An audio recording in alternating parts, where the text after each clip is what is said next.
ಯಾರ್ದದು cycle? ಹೌದಾ? ಬನ್ನಿ ಈಚೆಗೆ.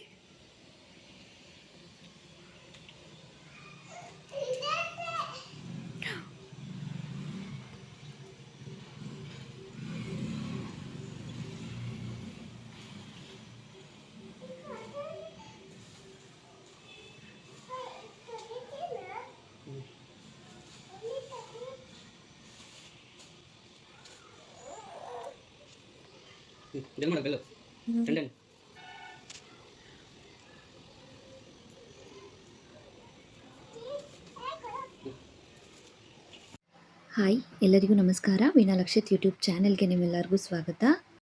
ನನ್ನ ಮಗನಿಗೊಂದು ಹೊಸ ಸೈಕಲ್ ತಂದಿದ್ವಿ. ನೀವೇ ನೋಡಿರ್ಬೋದು, ಸೈಕಲ್ ನೋಡಿ ಅವನು ಎಷ್ಟು ಖುಷಿಪಟ್ಟ ಅಂತ.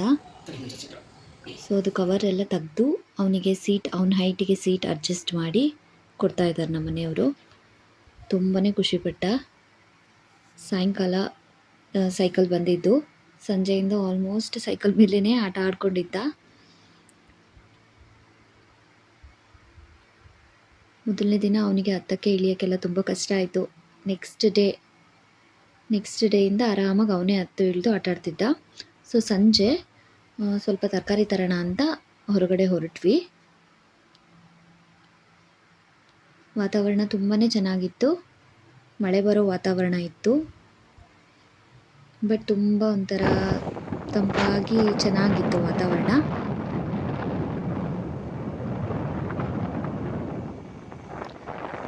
ಸೊ ಹೊಸದಾಗಿ ಒಂದು ಸ್ಮಾರ್ಟ್ ಬಜಾರ್ ಓಪನ್ ಆಗಿತ್ತು. ನೋಡೋಣ ಯಾವ ರೀತಿ ಇದೆ ಪ್ರೈಸಸ್ಸು ಅಂತ ಹೋದ್ವಿ. ಬಟ್ ಸಿಕ್ಕಾಪಟ್ಟೆ ರಶ್ ಇತ್ತು. ಆಫರ್ಗಳೇನು ತುಂಬಾ ಚೆನ್ನಾಗಿತ್ತು, ಬಟ್ ರಶ್ ಅಂತೂ ಸಿಕ್ಕಾಪಟ್ಟೆ ಇತ್ತು.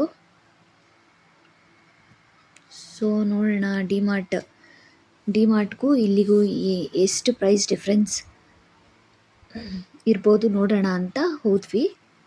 ಅಲ್ಲಿಗೂ ಇಲ್ಲಿಗೂ ಸ್ವಲ್ಪ ಪ್ರೈಸ್ ಡಿಫ್ರೆನ್ಸ್ ಇತ್ತು. ಆಫರ್ಸ್ ಎಲ್ಲ ಚೆನ್ನಾಗಿತ್ತು. ಬಟ್ ನಾವೇನು ತಗೋಬೇಕು ಅಂತ ಹೋಗಿರಲಿಲ್ಲ, ಸುಮ್ಮನೆ ನೋಡ್ಕೊಂಬರೋಣ ಅಂತ ಹೋಗಿದ್ದಿದ್ದು ಅಷ್ಟೇ. ಬಟ್ ಆದ್ರೂ ಅದು ಇದು ಸಣ್ಣ ಪುಟ್ಟದ್ದು ಅಂದ್ಕೊಂಡು ಒಂದು ಸ್ವಲ್ಪ ಅದು ಇದು ಐಟಮ್ಸ್ ತೊಗೊಂಡ್ವಿ. ಸೊ ಡ್ರೆಸ್ಸಸ್ ಕಲೆಕ್ಷನ್ಸು ಕೂಡ ಎಲ್ಲ ಚೆನ್ನಾಗಿತ್ತು. ಪ್ರೈಸ್ ಕೂಡ ಓಕೆ ಅಂತ ಅನ್ನಿಸ್ತು, ಚೆನ್ನಾಗಿದೆ. ಸೊ ನಾವು ಅಲ್ಲಿ ಇದ್ದಾಗಲೇ ಮಳೆ ಶುರುವಾಯಿತು. ಅದಾದಮೇಲೆ ಮಳೆ ನಿಂತ ಮೇಲೆ ಮನೆಗೆ ಬಂದು ಊಟ ಮಾಡಿ. ಲಕ್ಷಿತ್ ಪಾಪ ಪಚೋಳಣ ಬಾ, ಪಚೋಳಣ.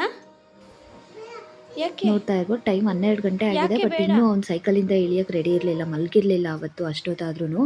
ಇನ್ನೂ ಸೈಕಲಲ್ಲೇ ಆಟ ಆಡಬೇಕು ಅಂತ ಆಟ ಮಾಡ್ತಿದ್ದ. ಇದು next day video. Normal day. ಅಡುಗೆಗೆ ಅಂತ ಮೀನು ತಂದಿದ್ರು. ಸೊ ಸ್ವಲ್ಪ ಸಾಂಬಾರು ಮಾಡಿ ಫ್ರೈಗೆ ಅಂತಂದು ಸ್ವಲ್ಪ ಪೇಸ್ಟ್ ಎಲ್ಲ ಕಲಿಸ್ಕೊಂಡು ಫ್ರೈಗೆಲ್ಲ ರೆಡಿ ಮಾಡಿಟ್ಟು ಅಡುಗೆ ಮಾಡಿಕೊಂಡು ಊಟ ಮಾಡೋಷ್ಟರಲ್ಲಿ 2:30 ಆಗಿತ್ತು. ಸೊ ನಾನು ಊಟ ಮಾಡಿಕೊಂಡು ನನ್ನ ಮಗನಿಗೆ ಊಟ ಮಾಡಿಕೊಂಡು ಸ್ವಲ್ಪ ಹೊತ್ತು ಆಟ ಆಡಿಕೊಂಡು ಮತ್ತು ಅವ್ನು ಮಲ್ಕೊಂಡ. ಸೊ ಬಿಗ್ ಬಾಸ್ ಶುರುವಾಗೋ ದಿನ. ಸೊ ಹಾಗಾಗಿ ಬಿಗ್ ಬಾಸ್ ಶುರುವಾಗೋಷ್ಟರಲ್ಲಿ ಅಡುಗೆ ಮಾಡ್ಕೊಂಬಿಟ್ಟು ಊಟ ಮಾಡ್ಕೊಂಡ್ವಿ. ಇಷ್ಟ ಆಗಿತ್ತು ಇದೊಂದು ಪುಟಾಣಿ blog. Thank you so much for watching.